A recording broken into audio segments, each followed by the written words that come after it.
कि क्या प्रशांत किशोर चुनाव लड़ेंगे। जी। प्रशांत किशोर ने इसी जगह जहां हम खबर कर रहे थे, इसी ऑफिस में आकर के दावा किया था। जी। एक स्ट्रेटजी के तहत आता है जी। और इससे भी बड़ी बात ये इसमें हो जाएगी जी। कि आखिरकार नीतीश कुमार क्या करेंगे। 3 दशक से भी ज्यादा समय हो गए जब भारतीय जनता पार्टी का इस पर कब्जा रहा है। 3 दशक से भी ज्यादा समय हो गए जब भारतीय जनता पार्टी का इस पर कब्जा रहा है। नोरमा ग्रुप, जो सोचता है वो करता है, आपके अपने सपनों का आशियाना। नमस्कार, आप देख रहे हैं भारत लाइव और भारत लाइव के खास शो स्पेशल स्टोरी में आपका बहुत बहुत स्वागत है। और आज हम जानने का प्रयास करेंगे बाबा से कि बांकीपुर विधानसभा चुनाव का जो डेट फिक्स हो गया है उसको लेकर के आज हम बाबा से जानेंगे कि बांकीपुर में क्या प्रशांत कुमार चुनाव लड़ेंगे। बाबा देखिए मुकेश, सबसे बड़ी बात है कि हमसे ज्यादा तो आप लोगों को जानकारी जी, और सिर्फ प्रशांत किशोर तक ये बात नहीं है जी। इस पूरी कहानी में बांकीपुर का जो चुनाव है वो बिहार में 243 सीटों के चुनाव से भी ज्यादा महत्वपूर्ण हो गया है, क्योंकि देश दुनिया की नजर यहाँ पर है। भारतीय जनता पार्टी अभी कई राज्यों में चुनाव जीत करके आई है। ऑलरेडी बिहार में भी पिछले 20 सालों से वो नीतीश कुमार के पीछे पीछे चल रही थी और उसे मौका मिला है सरकार चलाने का, यानी उसका मुखिया है, मुख्यमंत्री भारतीय जनता पार्टी का। ऐसे में ये चुनाव जो होगा उसका कई मायने में महत्वपूर्ण हो जाता है। सबसे ज्यादा महत्वपूर्ण तो इसलिए हो जाता है कि पार्टी के, देखिए, एक ही चुनाव में पूरा का पूरा जितने भी आपके हथियार हैं सब फंसे हुए हैं। पार्टी के राष्ट्रीय अध्यक्ष इस सीट से चुनाव लड़ते थे, उन्होंने ही इस्तीफा दिया है तो ये सीट खाली हुआ है। 2025 में अच्छी विक्ट्री लेकर के आए थे, 50,000 से ज्यादा वोटों से जीते थे। अब इसके बाद एक तो उनकी प्रतिष्ठा, दूसरी भारतीय जनता पार्टी जो देश भर में अपना एक अलग औरा बनाए हुए है, 22 राज्यों में उसके सरकार है, और एक सीट पर इतना महत्वपूर्ण क्यों है, सम्राट चौधरी की अग्नि परीक्षा क्यों है, और अगर ये सब कुछ महत्वपूर्ण है तो क्या विपक्ष इसमें कोई नया खेल कर सकता है।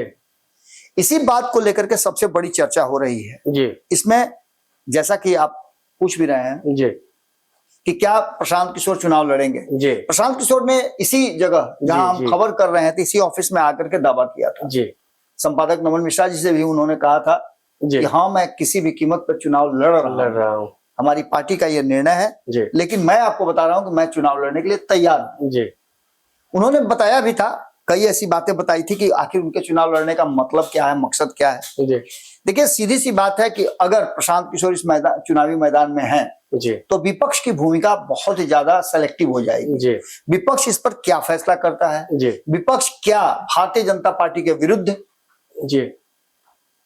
एक स्ट्रेटजी के तहत आता है, और इससे भी बड़ी बात ये इसमें हो जाएगी कि आखिरकार नीतीश कुमार क्या करेंगे। तो सबसे पहले इस बात को लेकर के, चूंकि प्रशांत किशोर की टीम लगातार इस बात को लेकर के आशान्वित है कि प्रशांत किशोर ही चुनाव लड़ेंगे, और प्रशांत किशोर अगर चुनाव लड़ते हैं तो निश्चित रूप से ये दिलचस्प लड़ाई होगी।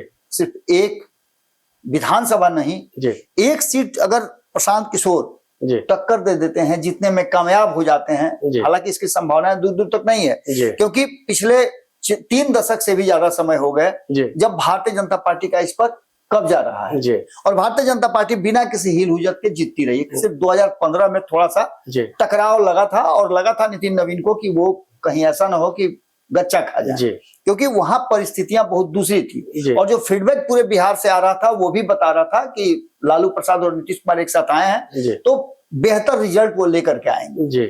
अब इन सभी बातों के साथ साथ इसमें इस बात को लेकर के अब चर्चा हो रही है कि तेजस्वी का फैसला क्या होगा।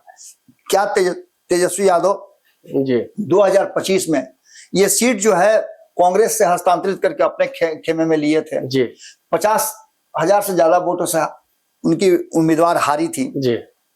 तो अब क्या एक ऐसी स्ट्रेटजी जिसमें भारतीय जनता पार्टी को घेरने के लिए चक्रव्यूह की रचना करनी है, तो क्या उस चक्रव्यूह का हिस्सा तेजस्वी यादव बनेंगे। यानी कि प्रशांत किशोर यदि चुनाव लड़ रहे हैं तो क्या तेजस्वी यादव सपोर्ट करेंगे। इस बात को लेकर के कहीं ना कहीं इसकी हकीकत ये है कि राजद का अपना एक आइडेंटिटी है।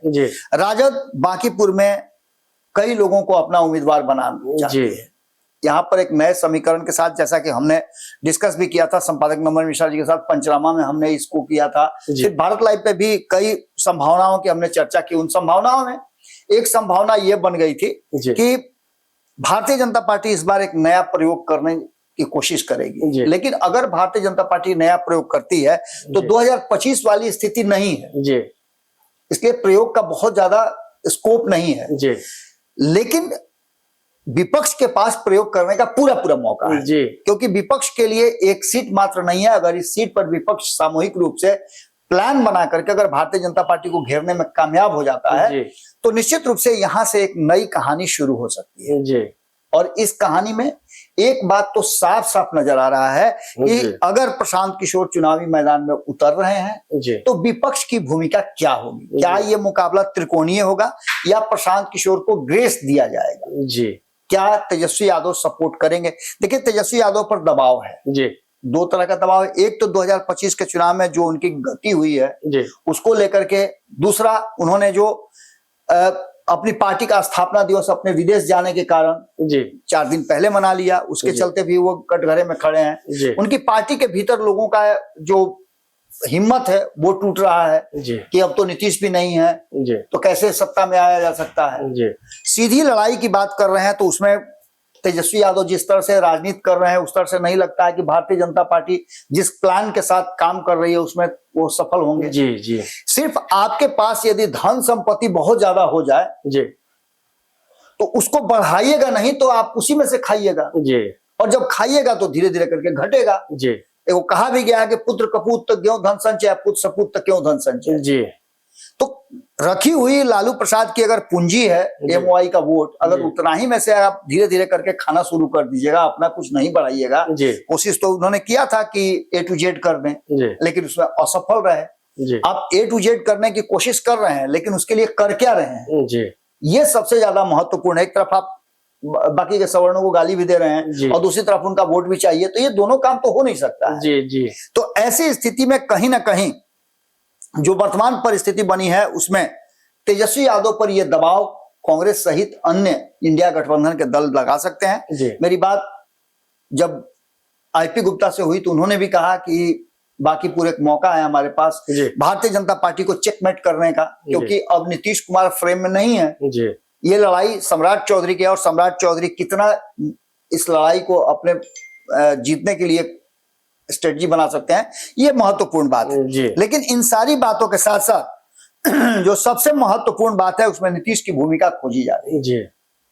नीतीश कुमार इस चुनाव में क्या करेंगे, क्या नीतीश कुमार सपोर्ट करेंगे?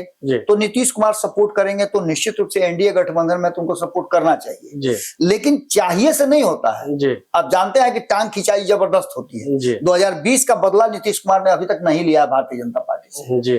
नीतीश कुमार का कहना था 2020 के चुनाव में जब बुरी तरह से परास्त हुए थे और तीसरे नंबर पे पहुंच गए थे तो उन्होंने कहा था कि कौन दोस्त कौन दुश्मन था ये पता ही नहीं चला। और उसके बाद उन्होंने तैयारी शुरू कर दी, बीच में फिर वो भारतीय जनता पार्टी को इन्हीं सब कारणों से छोड़ भी दिए, फिर 2024 में आ भी गए। 2025 में उन्होंने अपने दम पे भारतीय जनता पार्टी और एनडीए गठबंधन को 200 से ऊपर सीटें दिलवा करके ये भी साबित कर दिया कि उनमें मजा है अभी। तो अभी जो स्थिति है उसमें एक सीट से न सरकार को कोई असर पड़ना है न किसी और को पड़ना है, जो कि प्रशांत किशोर भी इस बात को बता रहे थे। तो इस स्थिति से निपटने के लिए या फिर भारतीय जनता पार्टी का लगाम थोड़ा टाइट करने के लिए क्या चुप्पी साध सकते हैं नीतीश कुमार? इस बात की भी चर्चा हो रही है और भीतरघात की तो आशंका बहुत ज्यादा है। सम्राट चौधरी को लेकर के, सम्राट चौधरी के मुख्यमंत्री बनने को लेकर के उनके पार्टी के भीतर में उनके ही लोगों के बीच में जो उनकी टांग खिंचाई की जा रही है और उनकी शिकायत की जा रही है, तो कहीं ना कहीं सम्राट चौधरी के लिए एक बड़ा हर्डल जरूर है, बड़ा एक अवरोध जरूर है। यहां से राजनीतिक विश्लेषकों का मानना है, कई लोगों का मानना है कि अगर नीतीश कुमार न्यूट्रल भी हो जाते हैं, न किसी के पक्ष में रहेंगे न किसी के विपक्ष में रहेंगे, तो निश्चित रूप से जो नाराजगी है लोगों की नीतीश कुमार के हटने की, वो कहीं ना कहीं प्रस्फुटित होगा। और ऐसे में प्रशांत किशोर अगर चुनाव लड़ रहे हैं तो उनके तरफ ये पलड़ा झुक सकता है, क्योंकि नीतीश कुमार के स्टाइल ऑफ पॉलिटिक्स को प्रशांत किशोर खूब अच्छी तरह से जानते हैं। और आपको याद होगा 2015 में उन्होंने उनके स्टाइल ऑफ पॉलिटिक्स को कैश भी किया था। 2015 में जीत करके आई थी महागठबंधन, उसमें बहुत बड़ी भूमिका उनकी रही है जी।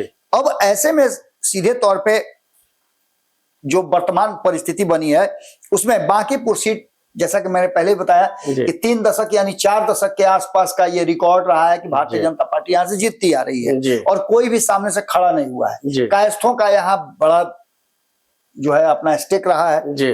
पिछले चुनाव में 2025 में 2 कायस्थ की सीटें माना जाता था, जिसमें एक सीट आपका बांकीपुर था और दूसरा कुम्हरार का सीट था। कुम्हरार से आपने कायस्थ को हटा दिया, जिसकी नाराजगी अभी भी लोगों में है। भले ही आप नितिन नवीन पार्टी के राष्ट्रीय अध्यक्ष बन गए, लेकिन उससे कायस्थ समाज जो है बहुत ज्यादा खुश नहीं है। वो अपना विधायक चाहता था, जिससे कि उसे इस बात का भान हो कि वो अपने दम पर विधायक जिता सकता है, बना सकता है। अब बांकीपुर बचा हुआ है। यहाँ चर्चा ये है कि बांकीपुर में कई ऐसे नाम चल रहे हैं। अगर भारतीय जनता पार्टी डिसीजन ने, मैंने खबर में बताया भी था कि थोड़ा सा भी चूकी तो कहीं ना कहीं भारतीय जनता पार्टी को ये दाव उल्टा भी पड़ सकता है। अगर कायस्थ को नहीं उतारती है तो कई नाम सामने चल रहे हैं। वैश्य को उतारने की बात चल रही है, उसमें कई नाम सामने नजर आ रहे हैं। ऋतु जायसवाल अभी पार्टी ज्वाइन की है भारतीय जनता पार्टी, उनके उतारने की बात हो रही है। इसके अलावा सुषमा साहू भी इसमें एक कैंडिडेट हुआ करती थी, आपको याद होगा कि पिछली बार उन्होंने विद्रोह भी किया था। इसके अलावा और कई नाम है, लेकिन सबसे ज्यादा जो चर्चा में नाम है उसमें ऋतुराज सिन्हा का नाम चल रहा है। ऋतुराज सिन्हा के साथ साथ इसमें आशीष सिन्हा का भी नाम चल रहा है। इसके अलावा 2 नामों की चर्चा खूब चल रही है। एक तो ऋतुराज सिन्हा वाले केस में संपादक नमन मिश्रा जी भी इस बात को मानते हैं, मैं भी मानता हूं और भारतीय जनता पार्टी के लोग भी मानते हैं कि ऋतुराज सिन्हा बिहार नहीं बल्कि देश की राजनीति में इंटरेस्टेड है। आने वाले समय में हो सकता है कि वो लोकसभा का चुनाव लड़े या राज्यसभा जाएं, तो उनका नाम तो यहाँ से हटा दीजिए। आशीष सिन्हा की बात करें तो एक रिटर्न गिफ्ट देने की बात जरूर अरुण सिन्हा को चल रही थी, उनके बेटा है आशीष सिन्हा, लेकिन भारतीय जनता पार्टी बाप के जगह पर बेटा को ज्यादा भाव नहीं देती है। एका दुका उसके उदाहरण भी हैं, तो हो सकता है कि आशीष सिन्हा भी इस रेस में हो। लेकिन सबसे ज्यादा जो 2 नामों की चर्चा चल रही है और 2 नामों पर सबसे ज्यादा महत्वपूर्ण दिखा जा रहा है, उसमें रणवीर नंदन का नाम कायस्थ परिवार से आते हैं, कायस्थ समाज से आते हैं और कायस्थों के बड़े नेता के रूप में जाने भी जाते हैं। कायस्थों के नेता को न कहिए, उनको कहिए कि सब समाज के नेता के रूप में जाने जाते हैं। उनका जमीनी पकड़ भी है, लंबी राजनीतिक अनुभव भी उनके पास है। और अगर नितिन नवीन को अपनी प्रतिष्ठा बचानी है, सम्राट चौधरी को अपनी प्रतिष्ठा बचानी है, तो उसमें रणवीर नंदन की भूमिका बड़ी हो सकती है। रणवीर नंदन के विरुद्ध कुछ भी नहीं जा रहा है।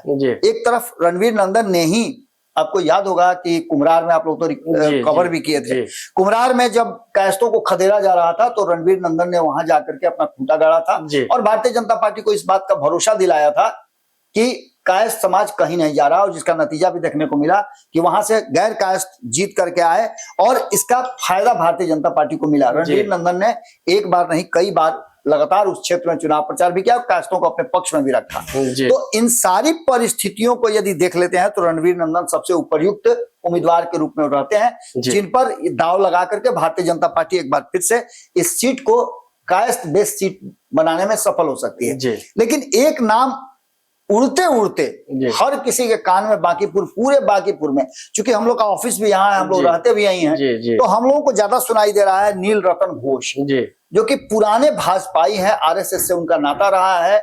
नितिन नवीन ही नहीं, उनके पिता नवीन किशोर सिन्हा के समय से ही वो लगातार उसमें जुड़े रहे हैं। और भारतीय जनता पार्टी की एक राजनीतिक प्रकृति रही है कि वो अपने पुराने कार्यकर्ताओं को बहुत सम्मान देती है, बहुत मान देती है।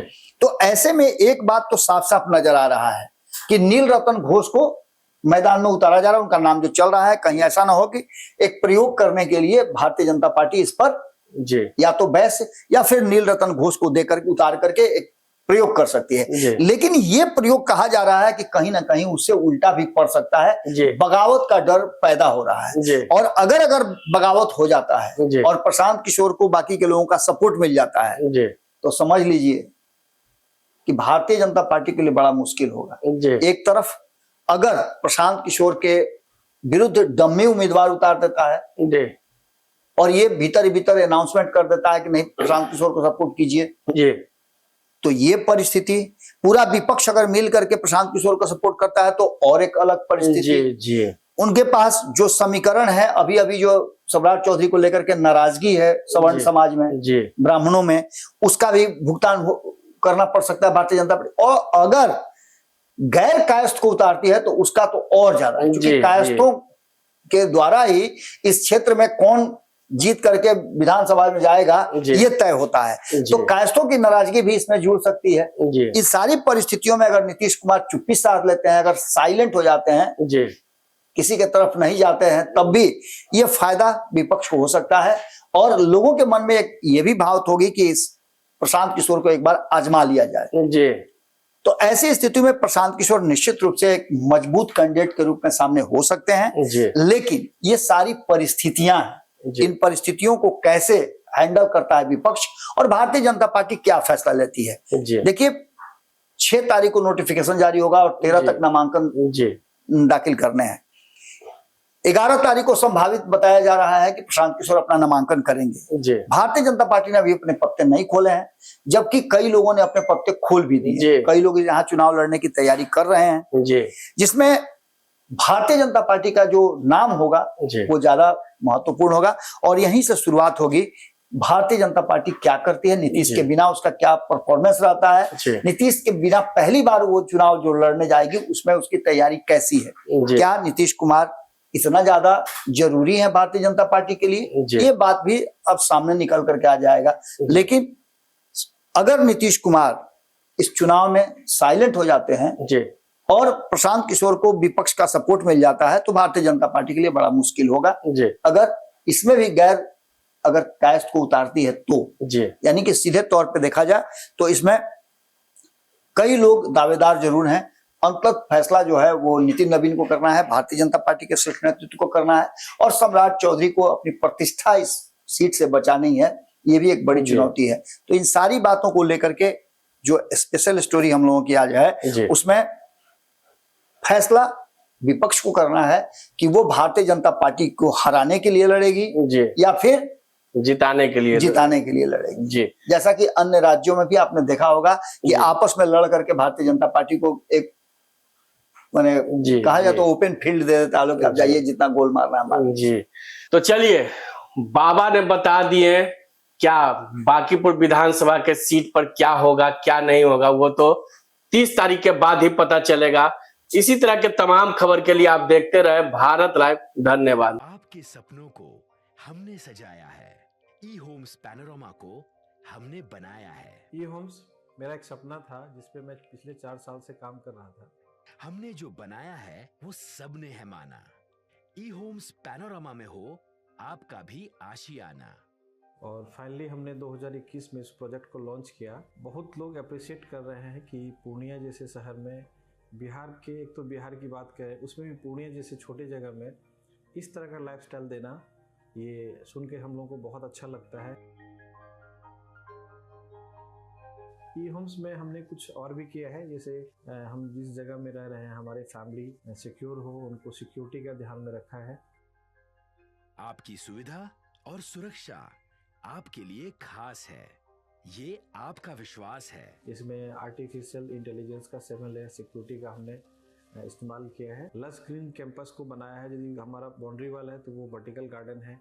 ये जितनी भी फैसिलिटी होता है एक इंटरनेशनल टाउनशिप में ई होम्स है, ये हम लोग विश्वास नहीं कर पा रहे हैं। जो भी हमारे मित्र दोस्त या जो भी हमारे बाहर के बाहर आते हैं तो हम लोगों को बहुत अच्छा सुनने को मिलता है और बहुत अच्छा क्रेडिट मिल रहा है। वो सारा हमने सिर्फ एक बिल्डिंग नहीं बनाया, हमें एक बहुत अच्छा लाइफस्टाइल दिया ई होम्स में, और मेरा एक सपना था जिसको मैं आज फुलफिल होते हुए देख रहा हूँ। ये आपका आवास है। ई होम्स पैनोरमा में अब आपका निवास है। E Homes Panorama, luxurious lifestyle redefined. Panorama Group, जो सोचता है वो करता है। अगर ये वीडियो पसंद आई और वह बिहार के राजनीति और बिहारियत से सरोकार रखेनी तो सब्सक्राइब बटन दबा के चैनल के सब्सक्राइब कर ली। ओजे एगो घंटी बा, ओकरा बटन दबा देला से कुल सटीक और मारक खबर रुआ मुफ्त में मिल जाई। अगर रुआ पत्रकारिता के हमनी के नया प्रयोग में सहयोग कर चाहतानी तो ज्वाइन बटन दबा दी। पेटीएम नंबर नोट कर ली 9386816700।